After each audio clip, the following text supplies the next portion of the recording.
ओम गण गणपते नमः। आप सभी को गणेश उत्सव की हार्दिक शुभकामनाएं।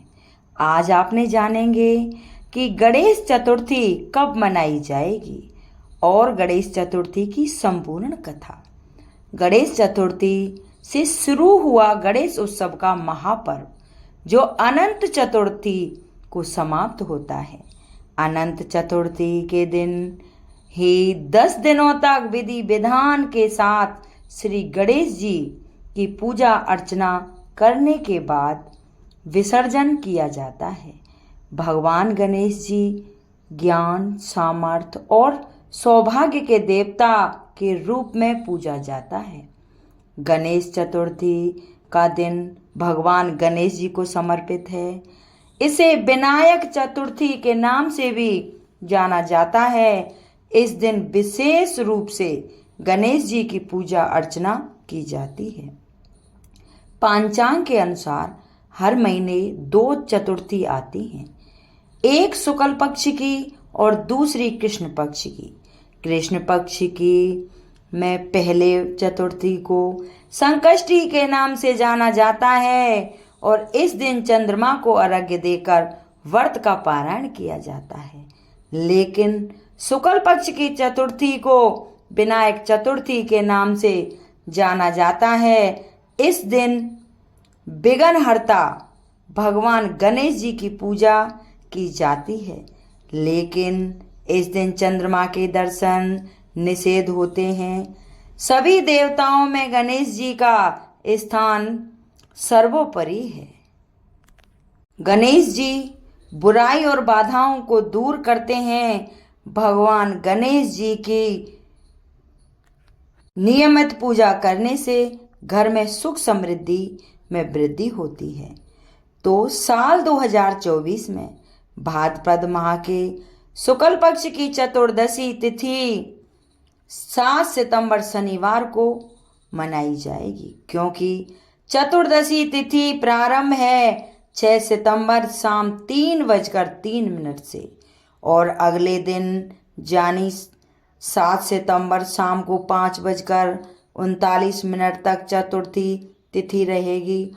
उदिता तिथि के कारण चतुर्दशी तिथि 7 सितंबर को मनाई जाएगी। इस दिन गणेश जी की पूजा अर्चना करनी चाहिए। सुबह जल्दी नहा धोकर स्नान करके गणेश जी की स्थापना करें, घी का दीपक जलाएं, लड्डुओं का भोग लगाएं और गणेश जी को दुर्वा बहुत पसंद है, उन्हें दुर्वा भी अर्पित करें। आरती करें, भजन गाएं, कीर्तन करें और उसके बाद में व्रत कथा जरूर सुनें। कथा प्रारंभ करने से पहले सभी माता बहनों से अनुरोध है कि कमेंट बॉक्स में जय गणेश भगवान की जरूर लिखें। तो आइए श्रवण करते हैं गणेश चतुर्थी व्रत कथा। एक समय की बात थी कि महादेव जी पार्वती सहित नर्मदा के तट पर गए। वहां पर एक सुंदर स्थान पर पार्वती जी ने महादेव के साथ चौपड़ खेलने की इच्छा व्यक्त की। तब महादेव जी ने कहा, हमारी हार जीत का साक्षी कौन होगा? पार्वती ने तत्काल वहां की घास के तिनके बटोर कर एक पुतला बनाया और उसमें प्राण प्रतिष्ठा करके उससे कहा, बेटा, हम चौपड़ खेलना चाहते हैं, किंतु यहाँ हार जीत का साक्षी कोई नहीं है, अतः खेल के अंत में तुम हमारी हार जीत के साक्षी होकर बताना कि हम में से कौन जीता और कौन हारा। खेल प्रारंभ हुआ। देवयोग से 3 बार पार्वती जी की जीत हुई। जब अंत में बालक से हार जीत का निर्णय कराया गया तो उसने महादेव जी को विजयी बताया। परिणाम में पार्वती जी ने क्रोध होकर उसे एक पांव से लंगड़ा होने और वहां की कीचड़ में पड़े रहकर दुख भोगने का श्राप दे दिया। बालक ने विनम्रता पूर्वक कहा, मां, मुझसे अज्ञानवश ऐसा हो गया है, मैंने किसी कुटिलता या द्वेष के कारण ऐसा नहीं किया, मुझे क्षमा करें तथा साप से मुक्ति का कोई उपाय बतलाएं। तब ममता रूपी मां को उस पर दया आई और वे बोली, यहाँ नाग कन्याएं गणेश पूजन करने आएंगी। उनके उपदेश से तुम गणेश व्रत करके मुझे प्राप्त करोगे। इतना कहकर वे कैलाश पर्वत पर चले गए। 1 वर्ष बाद वहां नाग कन्याएं गणेश पूजन के लिए आई। नाग कन्याओं ने गणेश व्रत करके उस बालक को भी वहां देखा। वह बालक बोला, उसने पूछा, ये क्या कर रही हो? मुझे भी इस व्रत की विधि बताओ। तो उस बालक को भी नाग कन्याओं ने बालक को व्रत की विधि बताई। बालक ने 21 दिन तक गणेश जी का व्रत किया तथा गणेश जी ने उसे दर्शन देकर कहा, मैं तुम्हारे व्रत से प्रसन्न हूं, तुम मनवांछित वर मांगो। बालक बोला, भगवान मेरे पांव में इतनी शक्ति दे दो कि मैं कैलाश पर्वत पर अपने माता पिता के पास पहुंच सकूं और वे मुझे पर प्रसन्न हो जाएं। गणेश जी तथास्तु कहकर वहां से अंतर्ध्यान हो गए। बालक भगवान शिव के चरणों में पहुंच गया। शिव जी ने उससे वहां तक पहुंचने के साधन के बारे में पूछा। तब बालक ने सारी कथा शिव जी को सुना दी। उधर उसी दिन से अब प्रसन्न होकर पार्वती जी शिव जी से भी विमुख हो गई थी। तदुपरांत भगवान शंकर ने भी बालक की तरह 21 दिन पर्यंत श्री गणेश का व्रत किया, जिसके प्रभाव से पार्वती के मन में स्वयं महादेव जी से मिलने की इच्छा जागृत हुई। वे शीघ्र ही कैलाश पर्वत पर पहुंच गईं और वहां पहुंचकर पार्वती जी ने शिव जी से पूछा, भगवान आपने ऐसा कौन सा उपाय किया जिसके फलस्वरूप मैं आपके पास भागी भागी आ गई? शिव जी ने गणेश व्रत का इतिहास उनसे कह दिया। तब पार्वती जी ने अपने पुत्र कार्तिकेय से मिलने की इच्छा से 21 दिन पर्यंत 21 की संख्या में दुर्वा पुष्प लड्डुओं से गणेश जी का पूजन किया। 21वें दिन कार्तिकेय जी स्वयं ही पार्वती से मिलने पहुंच गए।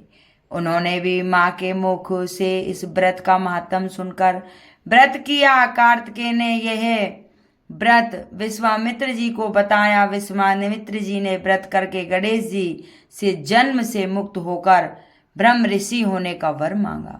गणेश जी ने उनकी मनोकामना पूर्ण की। तभी से ये गणेश उत्सव की प्रथा और गणेश भगवान की ये व्रत चला आ रहा है। जो भी ये व्रत करता है, कथा सुनता है, गणेश भगवान उनकी सभी मनोकामना पूर्ण करते हैं। बोलो विनायक गणेश भगवान की जय। बोलो विनायक जी की जय। अब सुनते हैं गणेश भगवान की दूसरी कथा। जो कोई भी शुक्ल पक्ष के चंद्रमा के दर्शन कर लेता है, उसके पाप से मुक्ति पाने के लिए यह व्रत कथा सुनी जाती है। एक बार चतुर्दशी का चंद्र देखने से श्री कृष्ण भगवान पर लगा चोरी का कलंक। उन्हें मणि की चोरी में और दोष लगा था। बाद पर माह की चतुर्दशी शुरू होने से खत्म होने तक चंद्रमा का दर्शन नहीं करना चाहिए।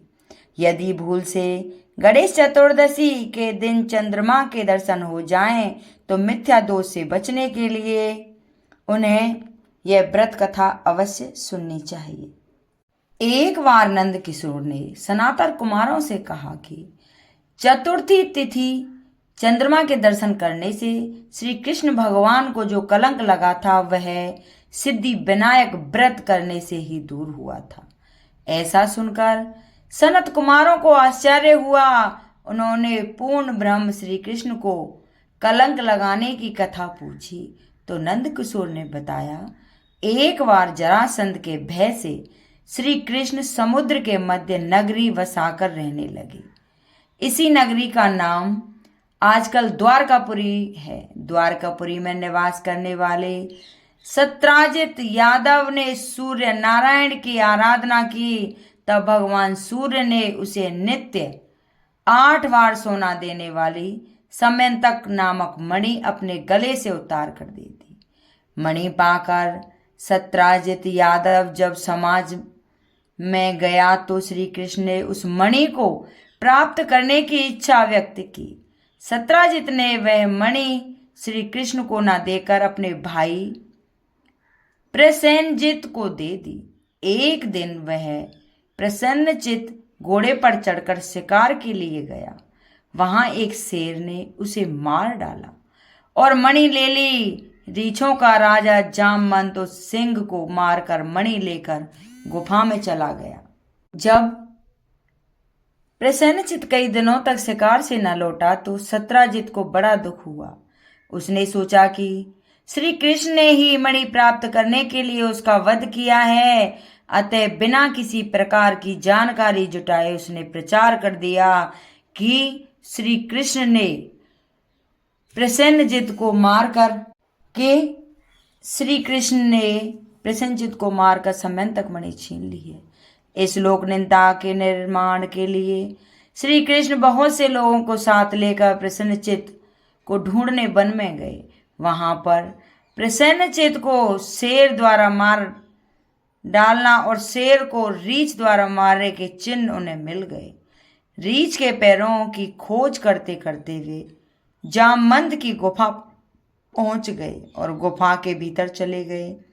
वहां उन्होंने देखा कि जामवंत की पुत्री उस मणि से खेल रही है। श्री कृष्ण को देखते ही जामवंत युद्ध के लिए तैयार हो गया। युद्ध छिड़ गया। गुफा के बाहर श्री कृष्ण के साथियों ने उनकी 7 दिन तक प्रतीक्षा की। फिर वे लोग उनके वध को जानकर पश्चाताप करते हुए द्वारकापुरी लौट गए।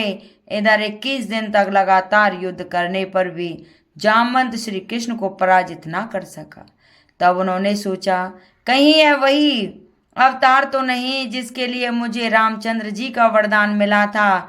यह पुष्टि करने पर उसने अपनी कन्या का विवाह श्री कृष्ण के साथ कर दिया और मणि दहेज में दे दी। श्री कृष्ण जब मणि लेकर वापस आए तो सत्राजित अपने किए पर बहुत लज्जित हुआ। इस लज्जा से मुक्ति होने के लिए उन्होंने भी अपनी पुत्री का विवाह श्री कृष्ण के साथ कर दिया। कुछ समय के बाद श्री कृष्ण किसी काम से इंद्रप्रस्थ चले गए। तब अक्रूर तथा ऋतुवर्मा की राय से संध्या यादव ने सत्राजित को मारकर मणि अपने कब्जे में ले ली। सत्राजित की मौज का समाचार जब श्री कृष्ण को मिला तो वे तत्काल द्वारका पहुंचे। वे सतवंता को मारकर मणि छीनने को तैयार हो गए। इस कार्य में सहायता के लिए बलराम भी तैयार थे। यह जानकर सतदंबा ने मणि अक्रूर को दे दी और वह स्वयं भाग निकला। श्री कृष्ण ने उसका पीछा करके उसे मार डाला, पर मणि उन्हें नहीं मिल पाई। बलराम जी भी वहां पहुंचे। श्री कृष्ण ने उन्हें बताया कि मणि इसके पास नहीं है। बलराम जी को विश्वास ना हुआ। वे अप्रसन्न होकर बेधर्व चले गए। श्री कृष्ण के द्वारका लौटने पर लोगों ने उनका भारी अपमान किया। तत्काल यह समाचार फैल गया कि समयंतक मणि के लोभ में श्री कृष्ण ने अपने भाई को भी त्याग दिया।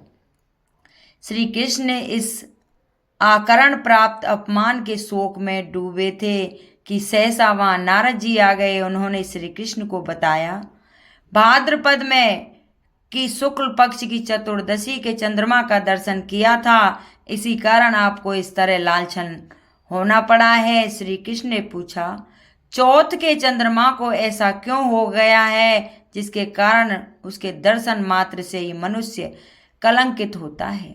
तब नारद जी ने बोला, एक बार ब्रह्मा जी ने चतुर्दशी के दिन गणेश जी का व्रत किया था। गणेश जी ने प्रकट होकर वर मांगने को कहा तो उन्होंने मांगा कि मुझे सृष्टि की रचना करने का मोह ना हो। गणेश जी ज्यों ही तथास्तु कहकर चले गए।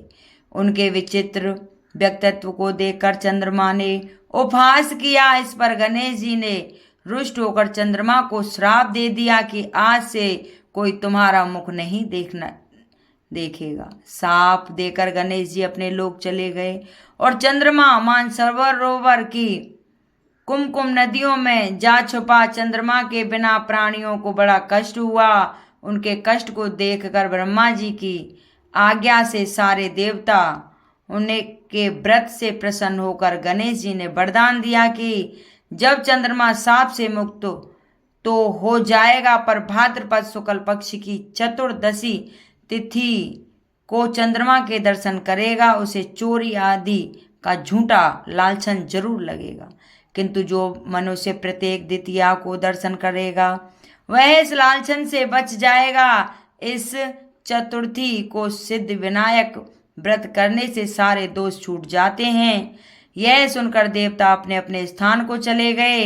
इस प्रकार भाद्रपद के शुक्ल पक्ष के चंद्रमा को दर्शन करने से आपको यह कलंक लगा है। तब श्री कृष्ण भगवान ने कलंक से मुक्ति होने के लिए यह व्रत किया। कुरुक्षेत्र के युद्ध में युधिष्ठिर ने भगवान श्री कृष्ण से पूछा, भगवान, मनुष्यों की मनोकामना सिद्धि का कौन सा उपाय है? किस प्रकार मनुष्य धन, पौत्र, सौभाग्य तथा विजय प्राप्त कर सकता है? यह सुनकर श्री कृष्ण भगवान ने उत्तर दिया, यदि तुम पार्वती पुत्र श्री गणेश का विधि पूर्वक पूजन करोगे तो निश्चय ही तुम सब कुछ प्राप्त कर पाओगे। तब श्री कृष्ण की आज्ञा से श्री युधिष्ठिर जी ने गणेश जी चतुर्थी का व्रत करके महाभारत का युद्ध भी जीता था। यह सिद्धि विनायक चतुर्थी की कथा थी। जो भी इस कथा को सुनता है वह हर कष्ट से दूर हो जाता है और गणेश भगवान उन पर अपनी कृपा दृष्टि बनाते हैं। जो भी है मेरी कथा सुने, पढ़े, शेयर करे। हे गणेश भगवान उनकी सभी मनोकामना पूर्ण करना। अगर ये मेरी कथा किसी को अच्छी लगी हो तो इसे लाइक करें, शेयर करें, सब्सक्राइब करें और कमेंट बॉक्स में जय गणेश भगवान की जरूर लिखें। और गणेश भगवान की जय।